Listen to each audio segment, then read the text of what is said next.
Now here's a bonus for Instagram influencers. And we're not talking about the ones that reach out to you. Hey, I have 100,000 followers. Do my lashes. I'll give you a shout out. I'm actually talking about you being intentional about the Instagram influencers that you reach out to. And there's quite a few different ways that you can do this. And it's all through direct message. So what essentially you're going to do is come up with your pitch, write it out, and then you're just going to copy and paste it and DM it to people that make sense, that are local Instagram influencers, bloggers, lifestyle people, local celebrities, whatever you want to call them, where you are reaching out and offering your services in exchange that they do a shout out for you, that you are targeting them rather than them targeting you. When typically what happens when you get an Insta-lebrity, as I like to call them, who reach out to you, oftentimes their follower count or their target followers or the people who follow them are not necessarily your target audience. Either, oftentimes when they're fitness or bikini models, it's a bunch of men that follow them, so that's irrelevant.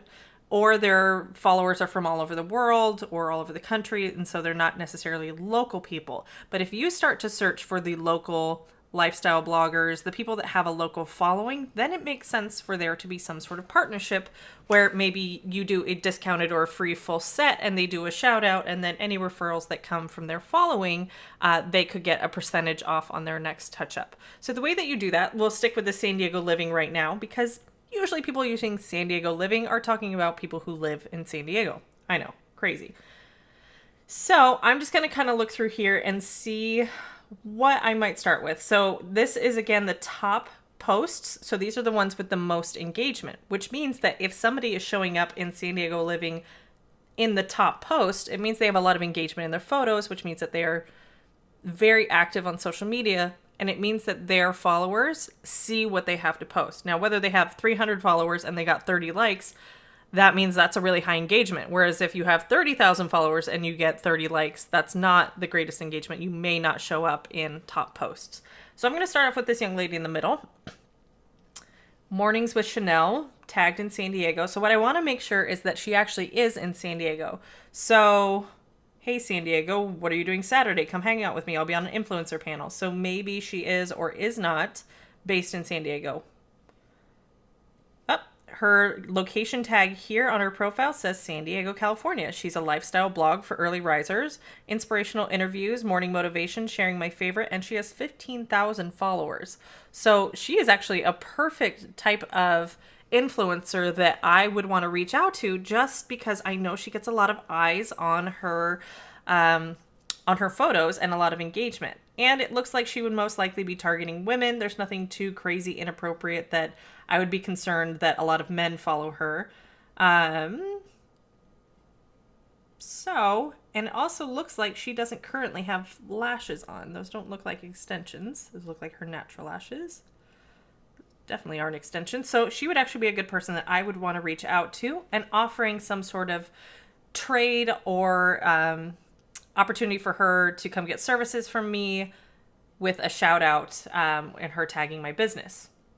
So that way you're intentional about the influencers that you reach out to as like a strategic partnership. So some of these people, Ariana Glams of La Jolla, 1,200. Oh, but she's in Lake Forest, California, which is not in San Diego. So she was just tagging a location. Maybe she was just visiting. So that wouldn't be somebody I would want to target. She tags Seaport Village, which is kind of downtown San Diego. Let's see what her profile looks like. 1,300 followers. San Diego, Yogyakarta, and Bali. So she travels. Excuse me.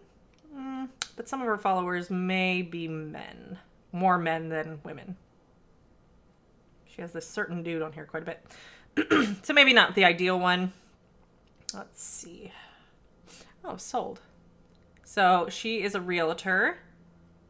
Miss South Bay Realtor. Let's see how many followers she has. 12,000 followers. She's likely getting people who are looking to live in South Bay, San Diego, Chula Vista. So if I was located more in that area, yeah, I would reach out to her. Although she may already have lashes. But it wouldn't hurt to reach out to her. Yeah, it looks like she already has extensions, or she wears strip lashes.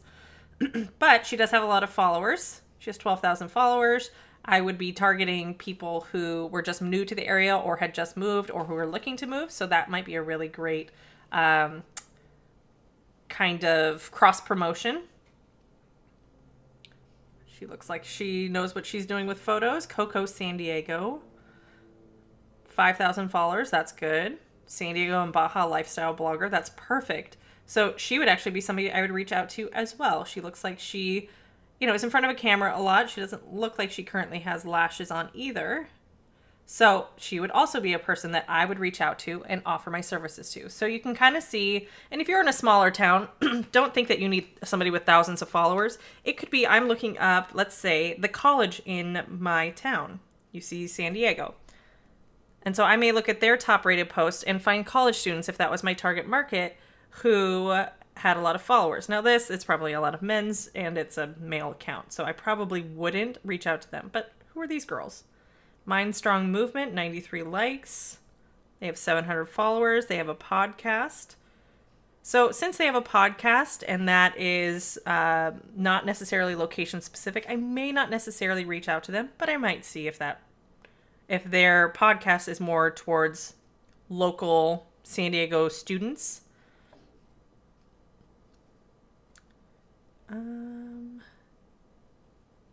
She just graduated, it looked like, so she may not even be here anymore. But she had 284 likes, and 20 comments. She has 7,000 followers. San Diego to LA, so she might be somebody that I would reach out to. Again, there's no perfect thing here. You're probably going to send out more messages than you get responses. But even if you were to send out, say, 10 messages in a week, and again, you're just copying and pasting, hey, I noticed you tagged UCSD and I looked at your profile and thought, it's a really great profile. Maybe you do a little more digging and understand what they do or who they are, and just say, I offer eyelash extensions and I thought it might be a great strategic partnership, or we could collaborate in some way. I would be happy to give you lashes at a discount or a free full set, in exchange for a shout out. There's a whole bunch of things that you can say where it's not spammy, but in a way that it really is benefiting them because they get lashes at either a significant discount or for free in exchange for a shout out. And they oftentimes will get people to reach out to them if they are influencers that, companies will want them to do shout outs or, hey, tag us in your next post. And they get some sort of kickback like free lashes or, a free meal or something like that. So you as the business can start to reach out to local Insta-lebrities, if you will, just people who have a really engaged following that are your target audience, as a means of getting exposure and growing your following. Because you would assume that if they tagged you and they had 5,000 followers, that you might get 10, 15, 20, maybe even 100 new followers. So that is a way that you can strategically grow your following with the right types of targeted followers using Instagram.